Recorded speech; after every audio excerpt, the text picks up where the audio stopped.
ओम श्री गणेशाय नमः।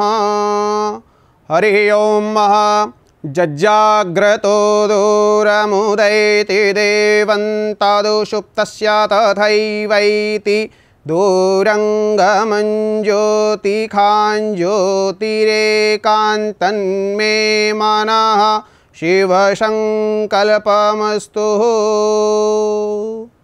श्री राधे नमस्कार। हर हर महादेव। प्रिय बंधुओं, मैं आचार्य शिवम मिश्रा अपने YouTube चैनल ज्योतिष तथा कर्मकांड में आप सबको एक नई जानकारी प्रदान करूंगा, जो कि वह जानकारी आपके लिए अति महत्व है। हम सभी लोग पौराणिक धर्म ग्रंथों के अनुसार जो नित्य प्रतिदिन क्रियाओं में हम लोग पूजन पाठ इत्यादि हवन इत्यादि कर्मकांड से संबंधित हम कोई सा भी वह कर्म करें, क्या आपको पता है उसका मूल क्या होता है? अगर हम अपने कर्मकांड में वह कर्म ना करें तो वह उसका कर्म बिल्कुल भी निष्फल है। अब वह कर्म क्या हो सकता है? आप कितना अनुमान लगा सकते हैं? आप खुद ही अनुमान लगाइए। वह कौन सी ऐसी क्रिया है, कौन सा ऐसा कर्म है जो हम लोगों को विस्मरण हो जाता है, हम लोग करना भूल जाते हैं। जैसे शरीर को ऊर्जा देने के लिए हम नित्य प्रतिदिन आहार का पान करते हैं, वैसे ही नित्य प्रतिदिन जब हम लोग पूजन करते हैं तो संकल्प करना अनिवार्य होता है।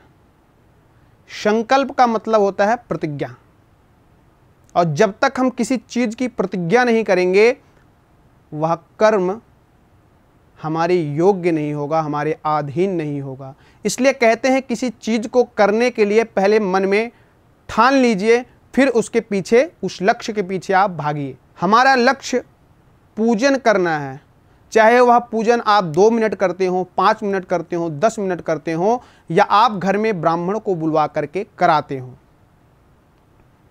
स्वयं से भी आपको संकल्प करना चाहिए। संकल्प, प्रतिज्ञा, और प्रतिज्ञा अवश्य लेनी चाहिए। अब मैं आपको बताऊंगा इस संकल्प का महत्व क्या होता है। सबसे पहले आप अगर घर में पूजन पाठ करते हैं तो एक कटोरी में या किसी भी पात्र में आप उसमें थोड़ा सा गंगा जल, रोली और थोड़ा सा हल्दी से कलर चावल, अक्षत को तांडूल भी कहते हैं। उसके बाद आप थोड़ी सी कुसा, हरी दूर्वा, हरी घास, 1 सुपारी, 1 फल और यथानुसार दक्षिणा। दक्षिणा सभी चीज़ों की पूर्ति करता है। कोई चीज़ या कोई वस्तु अगर हमारे पूजन में रह जाती है या हम लाना भूल जाते हैं तो उन सब की पूर्ति कराती है दक्षिणा। जितनी भी आपकी इच्छा हो, इच्छा के अनुसार आप उसमें दक्षिणा रख सकते हैं। फिर आपको अपने सीधे हाथ में रखना है और अपने उल्टे हाथ को उसके नीचे लगाना है। अपने हृदय के पास ऐसे ला करके 3 बार ओम विष्णवे नमः, ओम विष्णवे नमः, ओम विष्णवे नमः, इस प्रकार आपको 3 बार विष्णु जी का नाम लेना है। उसके बाद आपको संकल्प करना है। और कैसे करना है मैं आपको इसी वीडियो में बताऊंगा। आप भी याद कर लीजिए। थोड़ा सा आपको परेशानी होगा, संस्कृत है, लेकिन आप प्रतिदिन करेंगे तो आपको याद हो जाएगा। ओम विष्णु विष्णु विष्णु श्रीमद्भगवतो महापुरुषस्य विष्णोराज्ञः प्रवर्तमानस्य अद्य श्री ब्राह्मणोनि द्वितीयः प्रार्धे श्री श्वेतवाराह कल्पे वैवस्वन्मन्त्रे 28तमे कलियुगे कलिप्रथम चरणे भरतवर्षे भरतखंडे जम्मूद्वीपे आर्यावर्तेकदेशांतर्गते पुण्यप्रदेशे। अब आपको अपने प्रदेश का नाम लेना है। कौन से जिले में, कौन से स्थान में, मकान संख्या, गली नंबर, ये सब आपको उच्चारण करना है। और उसी के अंतर्गत आपको संवत्सर, तिथि, वार, नक्षत्र, योग, करण, वार, और आपको ऋतु भी बोलनी है, कौन सी ऋतु चल रही है।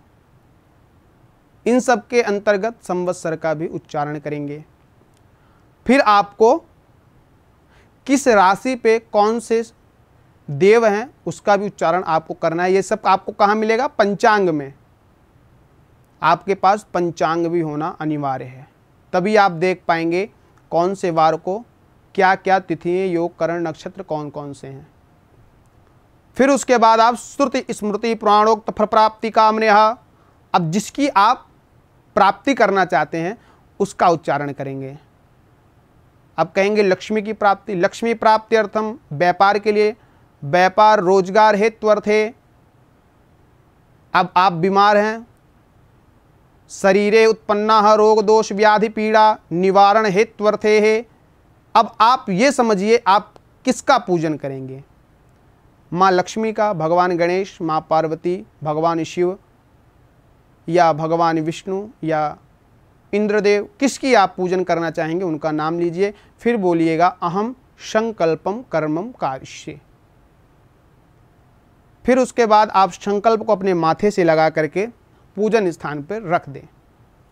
फिर आपको हाथ जोड़ करके प्रार्थना करनी है, ओम एकदंताय विद्महे वक्रतुंडाय धीमहि तन्नो दन्तिः प्रचोदयात्।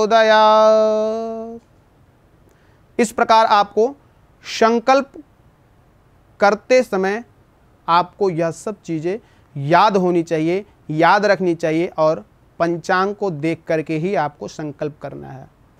नहीं तो आप बिना पंचांग देखे संकल्प करेंगे तो आपका वह संकल्प भी निष्फल है, विफल है। क्यों? क्योंकि आप जब उसका उच्चारण योग, करण, वार, तिथि, वार, नक्षत्र का उच्चारण नहीं करेंगे तो कैसे पता चलेगा आप किस दिन, किस मुहूर्त में, किस समय आप पूजन कर रहे हैं। इसलिए आपको संकल्प बहुत ही ज़रूरी होता है पूजन में करना, और आपके लिए भी उतना ही ज़रूरी है।